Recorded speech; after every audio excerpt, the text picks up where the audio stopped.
पहला point declare करने के बाद हम लोग आगे बढ़ते हैं दूसरे पॉइंट की ओर। दूसरे पॉइंट में जो ऑथर है वो कहते हैं कि सेविंग के बारे पे आपको डिटेल्स बताते हैं। वहाँ पर सेविंग के बारे में हम लोग अगर बात करें तो सेविंग के बारे पे 3 पॉइंट आ रहे हैं। 3 पॉइंट में आप पहला पॉइंट देख लेते हैं। पहला पॉइंट है उधारी के बारे पे।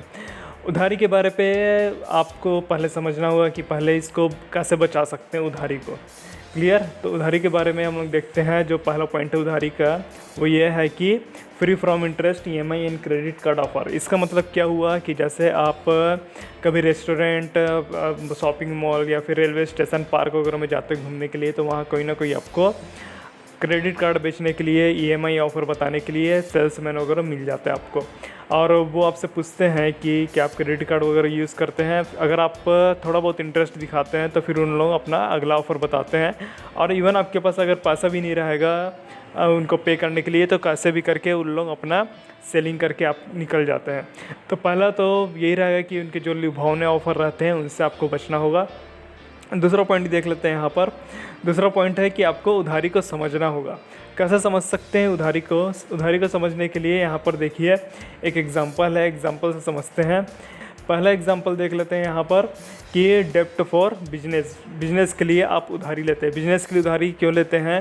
क्योंकि आपको बिजनेस रन करना रहता है और प्लस आपको बिजनेस की नॉलेज है, और वो एक टाइम के बाद बिजनेस जब आपका स्केल करता है तो आप हाई रिटर्न ऑफ अमाउंट देता है। मतलब जो भी आपका इनकम होगा वो बहुत ज़्यादा रहता है बिजनेस से। तो उससे क्या रहेगा, जितने भी आप लोन वगैरह लिए हैं वो सब आपका पड़ जाता है, कम हो जाता है लोन वगैरह का। दूसरा जो पॉइंट है वो यह है डेप्ट फॉर प्रॉपर्टी। आप किसी प्रॉपर्टी को परचेस करने के लिए उधारी लेते हैं। अब प्रॉपर्टी को परचेस करने के लिए उधारी लेते हैं, इसका मतलब ये नहीं कि उसको 3-4 साल बाद बेच दिए तो उससे हाई अमाउंट आपको मिलेगा। मतलब 2 लाख की अगर कोई ज़मीन लेते हैं, आप उसको 3-4 साल में 3-4 लाख का बेचते हैं तो उससे आपको हाई अमाउंट मिलेगा, ऐसा करके नहीं। आप ऐसा देखिए कि 2 लाख की ज़मीन मैं अभी ले रहा हूँ और फिर उस 2 लाख की ज़मीन से मैं ऐसा क्या काम करूँ जो मेरे को हाई रिटर्न कंटिन्यू देते रहे, और ज़मीन भी मेरे पास आए, और जो जितना भी मैं इन्वेस्ट किया हूँ उसके ऊपर वो भी मूलधन मेरे को वापस मिल जाए। आप ये देखिए। तो अगर इस टाइप के आप अगर लोन लेते हैं तो आपको प्रॉफिट करेगा।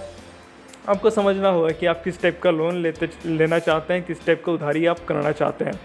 क्लियर? तो ये हुआ डेप्थ के बारे पे। अगली जो पॉइंट है वो हम लोग आगे बढ़ लेते हैं यहाँ पर। दूसरा जो पॉइंट है सेविंग कैसे कर सकते हैं आप, उसके बारे पे वैल्यू लॉस के बारे पे है। वैल्यू लॉस का मतलब क्या होता है, इसको एग्जांपल से समझिए। Buying a car.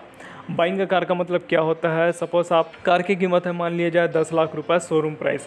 जैसे ही आप उसको शोरूम से बाहर निकालते हैं उसकी प्राइस घटकर 7.5 लाख हो जाती है। कितनी घटती है उसकी प्राइस? कोई भी व्हीकल वगैरह लो उसकी प्राइस घट जाती है 25%। जैसे ही आप शोरूम से बाहर निकालेंगे उसका जितना भी अमाउंट रहेगा उसका 25% आपका कम हो जाता है। तो आप ये देखिए कि जो भी आप परचेसिंग कर रहे हैं उसकी वैल्यू जो है बनी रहे, उतनी की उतनी बनी रहे। या फिर अगर कोई कार ले रहे हैं उसकी वैल्यू गिर जाती है, कोशिश करिए कि जो कार आप बाय कर रहे हैं फिर वो आपको high return of money income generate करके दे। क्लियर? तो ये हुआ वैल्यू लॉस के बारे पे। तीसरी जो पॉइंट आती है उसके बारे में हम डिस्कस कर लेते हैं एक्सपेंसेस के बारे में। एक्सपेंसेस क्या होता है? 2 टाइप के इंसान एक्सपेंसेस करता है। पहला तो अननेसेसरी एक्सपेंसेस है और दूसरा है फ्यूचर फोकस एक्सपेंसेस रहता है। अननेसेसरी एक्सपेंसेस का मतलब क्या रहता है? जब इंसान के पास पैसा होता है तो वो कुछ भी खर्च करने लगता है, जो चीज़ ज़रूरत नहीं है उस पर भी खर्च करने लगता है। तो उस चीज़ को आप देखिए कि आप उसको कैसे कम कर सकते हैं। दूसरी चीज़ देखिए कि होता क्या है, अक्सर कि फ्यूचर को देख के एक्स्ट्रा खर्च करने लगते हैं। तो आप ये देखिए कि आपकी जो भी नेसेसरी चीज़ है, जो प्रेजेंट पे नेसेसरी चीज़ है, उसको आप कैसे फुलफ़िल कर सकते हैं, ना कि फ्यूचर के बारे पे। क्लियर? तो ये हुआ एक्सपेंसेस के बारे पे। तो ये 2-3 चीज़ें हैं जो ऑथर कहते हैं कि आप सेविंग बना सकते हैं। पहला जो है डेप्थ के बारे में, दूसरा है वैल्यू लॉस के बारे पे और तीसरा है एक्सपेंसेस के बारे पे। क्लियर? तीसरी जो चीज़ ऑथर कहते हैं अमीर बनने के लिए, उसके बारे पे यहाँ पर तीसरा पॉइंट आता है, उसके बारे पे यहाँ पर डिस्कस कर लेते हैं। तीसरा पॉइंट है इन्वेस्ट के बारे पे। इन्वेस्ट के बारे पे कैसे हो सकता है उसके बारे में हम लोग डिस्कस करते हैं। 3 पॉइंट है। पहला पॉइंट है कि व्हाट इज़ इंटरेस्ट। पहले तो आपको यही पता चलना चाहिए कि इंटरेस्ट होता क्या है। ऑथर ने ये इंटरेस्ट के लिए फार्मूला दिया है। जो फार्मूला है वो ये है, income minus saving is equal to interest. इसका मतलब क्या हुआ? सपोज आपकी इनकम है 10,000 रुपीज़ और आप सेविंग करते हैं 6,000 का सेविंग करते हैं। मतलब 10,000 का आपका इनकम है, 6,000 की आप सेविंग करते हैं, तो 4,000 जो बचा वो आपका इन्वेस्ट हो गया। इन्वेस्ट मतलब 4,000 में से कुछ आपका बिल्स वगैरह रहेंगे वो पे करेंगे आप, कुछ रेंट वगैरह रहेगा वो पे करेंगे, EMI वगैरह में कट जाएगा। तो 4,000 में से अगर 1,000 भी आपको बचता है तो उसको हम लोग मान लेते हैं इंटरेस्ट। मैं यहाँ एक एग्जांपल दे रहा हूँ, ठीक है, उसको मान सकते हैं हम लोग यहाँ इन्वेस्ट बोल सकते हैं। ऑथर कहते हैं कि ये फार्मूला है income minus saving is equal to interest. Clear, समझ आ गया आपको इन्वेस्ट क्या है। दूसरा पॉइंट बताते हैं ऑथर कि हाउ टू इन्वेस्ट, कैसे इन्वेस्ट करना है उसके बारे में बताते हैं ऑथर। अब इन्वेस्ट कैसे करना है उसके बारे में कुछ पॉइंट है। जो पहला पॉइंट है उसके बारे में हम लोग डिस्कस कर लेते हैं। पहला पॉइंट है value increase with the time. Value increase with the time का मतलब क्या हुआ कि सपोज मैं कार का ही एग्जांपल ले लेता हूँ। मैं कार खरीदता हूँ, शोरूम से निकाला, उसकी वैल्यू 25% गिर गई, उसकी वैल्यू हो गई 7.5 लाख रुपए। 10 लाख की कार की वैल्यू है, उसकी वैल्यू होगी 7.5 लाख रुपए। अब उस कार को मैं 3-4 साल बाद बेचता हूँ तो ज़रूरी नहीं है कि वो 7.5 लाख का ही जाए, वो 5 लाख में जाएगा या 3 या 4 लाख पे जाएगा। तो उसकी समय के साथ उसकी वैल्यू गिर गई है। तो आप कोशिश करिए कि ऐसे चीज़ पे आप इन्वेस्ट करिए जिसकी वैल्यू जो है वो समय के साथ बढ़े। तो सबसे बेस्ट तरीका यही है कि आप गोल्ड पे इन्वेस्ट कर सकते हैं या फिर कुछ ज़मीन वगैरह लेके उस पर इन्वेस्ट कर सकते हैं। लेकिन जब भी इन्वेस्ट करें कोशिश करिए कि कोई फाइनेंशियल एक्सपर्ट है उनसे सलाह ज़रूर ले लें अपना। क्लियर। दूसरी जो पॉइंट है वो आता है buyer always available. Buyer always available का मतलब क्या होता है कि सपोज़ आपने कहीं शहर से बाहर कुछ बड़ा सा प्लॉट ले लिया है, आपने उसको इन्वेस्टमेंट पर्पज़ से लिया है। इन्वेस्टमेंट पर्पज़ से कैसे हो सकता है कि सपोज़ आप उसमें कुछ बिज़नेस करना चाहते हैं या फिर बोल रहे हैं कि इसको 3-4 साल के बाद हाई रेट में मैं इसको बेच दूंगा। लेकिन जब 3-4 साल आता है आपको पता चलता है कि जहाँ पर आपका लैंड है वो उतना डेवलप नहीं हो पाया है और उस ज़मीन को बाय करने के लिए कुछ बायर ही अवेलेबल नहीं है, कोई उस ज़मीन को ख़रीदना ही नहीं चाहता, तो वो आपको ज़मीन लॉस कर जाएगा। जब कोई ख़रीद नहीं रहा और जब ख़रीद भी रहे हैं तो बहुत कम अमाउंट पे आपका ख़रीदा जा रहा है। तो आप कोशिश करिए कि जो भी चीज़ आप लें उसका ख़रीदार फ्यूचर पे अवेलेबल हो। तीसरी जो पॉइंट आती है इन्वेस्ट के लिए कैसे इन्वेस्ट करना है वो ये है कि हाई रिटर्न और इंटरेस्ट।